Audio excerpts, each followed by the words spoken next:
Everybody, Sunday, October 25th, 2009. Take 37. Yes, I've been spitting coffee, cracking up. Anyway, before we get going on, we got a guy that's stationed in South Korea. He's part of the U.S. Air Force, the guys that protect us, man. Guy totes the M16, loves the Indianapolis Colts. His name's Gerald Williams. We want to give him a big shout out. Also give his boy Pete a big shout out for following the show. Just want to let you guys know. Your pictures in the background. Looks like one cat I wouldn't want to fuck with. Right? So basically what we're saying is thank you to all the men and women who allow Kevin and I to sit here and act like a donkey once a week. Yes. Moving on to UFC 104. Yes. A night of controversy. You had a questionable stoppage in the Cain Velasquez-Rothwell fight, and you had questionable scorecards at the end of the Machida-Rua fight. Let's start with the Cain fight. Cain Velasquez won. Impressively, nonetheless, but he's a small heavyweight, and in my humble opinion, cannot beat Brock Lesnar. A small but conditioned heavyweight, but yeah, like George says, I don't think it has nothing else having his nuts on George's chin, nor my chin. It's just the fact that Brock Lesnar is a much bigger, stronger man. Faster, and if nothing else, I know a lot of you people out there hate Brock Lesnar. What did you think about his opponent? I'm going to cut you off real quick, Ben Rothwell. Because before we did the show, quite doughy. Quite doughy. Doughy as in what? Soft. Okay. He even James, came out right lethargic. Now, before you keep going, just roll the disclaimer, because I don't want George getting me fucked up. Okay, I don't care how doughy the motherfucker looks. I don't want the Marshmallow Man fucking me up. Okay. Anyway, he was getting dominated the whole fight. Cain shot in, had him up against the fence. His one arm's down. He kept punching him in the face. Mazzagatti jumped in. Dana White has gone on record and said, Mazzagatti, bad referee, good human being. Right. Why does he still ref? I don't know. Maybe you should call Dana. You got his number? I wish. If I had his number, I'd have lots of He used to be on my speed dial. Anyway, Rua should be your new 205-pound champion. Well, no, but let's get, before you go there, you were telling me about another motherfucker that aggravates you, Rumble Johnson. Oh, if you're going to fight at 170, make 170. Right. If you want to fight at 175, be 175. Right. He looks huge. He's he looked strong like with he both was hands. two weight classes Yeah, just above. like Rogan said. Yeah, Rogan was tweaking like the last Mohican shorty. That motherfucker was like... But he lost his damn mind. Yeah, he was off the hook. Yeah. Now, with all that being said, George, if Rumble Johnson had made it down to 170, do you think the fight would have been any different? No, he'd beat the hell out of him either way. Yeah, but he says he wants to stay at 170. Make weight. Yeah. Make weight or start fighting at 185. Because they say that at 176, he looked like a light heavy. Yeah, they said he walks around at 220.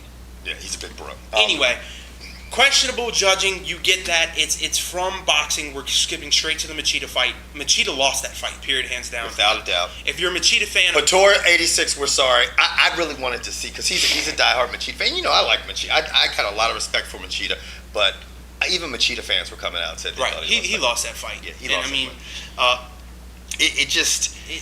To me, Shogun was the aggressor. Right. Shogun attempted takedown. Shogun nailed him. His legs looked like licorice. Joe Rogan made a point that they need to revamp the scoring for MMA. First off, you need to get judges who know MMA. Get a special class. Judge MMA totally different, because Cecil Peoples also does boxing. For you people out there who follow boxing and have looked at Cecil Peoples' cards, he has questionable judging even in boxing. What do you think that man knows about MMA? Not Nothing. a lot. You don't use CompuBox in MMA, which saves a lot of guys in boxing, because they can just look at the numbers and go, "Oh, cool! All right, that's who won this round." Right. They need to revamp the scoring system. Rogan said it himself, and I agree 100%. Yep, it's true. I agree with it. Do you know Cecil Peoples? No, but I've heard conversations from other people. Again, nice guy, horrible judge. Right. Horrible. Yeah. But I don't know what his scorecard looked like. I would love to see it, because the first two rounds they had the down scorecards out. Like, I think couple of the judges had Machida winning the first 3 rounds. There's no way. Yeah, Rua had to win the first 2. I had Shogun winning 4 rounds. I had Shogun winning 1, 2, 4, and 5. Anyway, the fight is over with. Guys, weigh in. Let us know your comments. Let us know what you thought about the fight.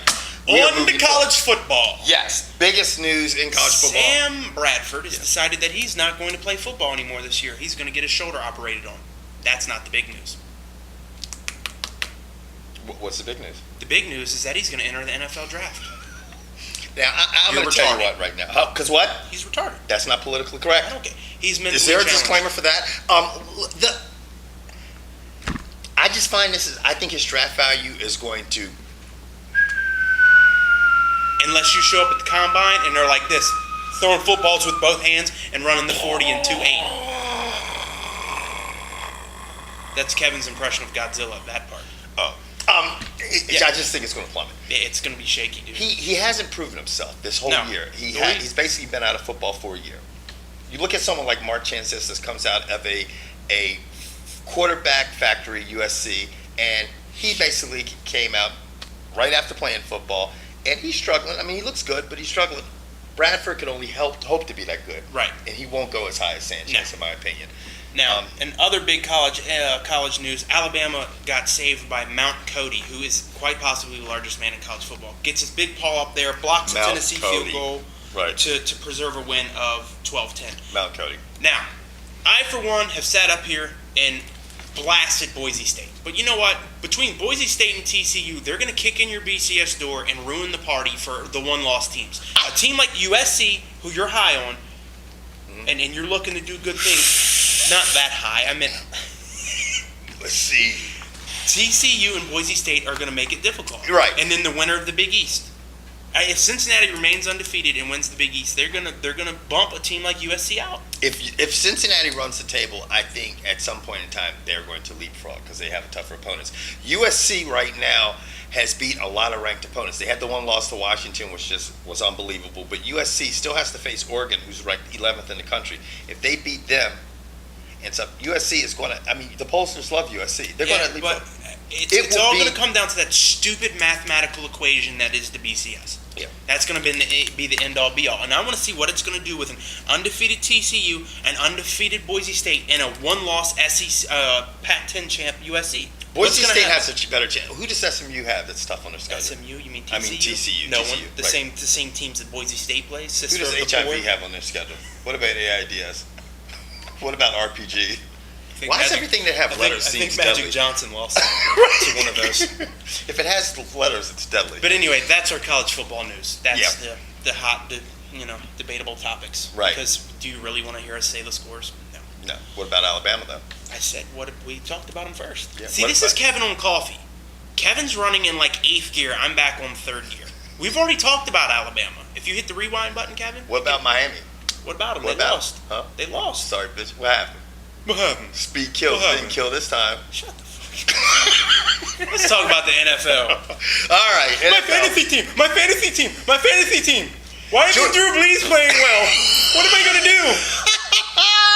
I'm pissed off. You're tweaking, dude. That's I mean, the thing is fuck. You're just mad. You know why? Why? Because your fantasy, the backroom bombers suck. Right, we've been bombed.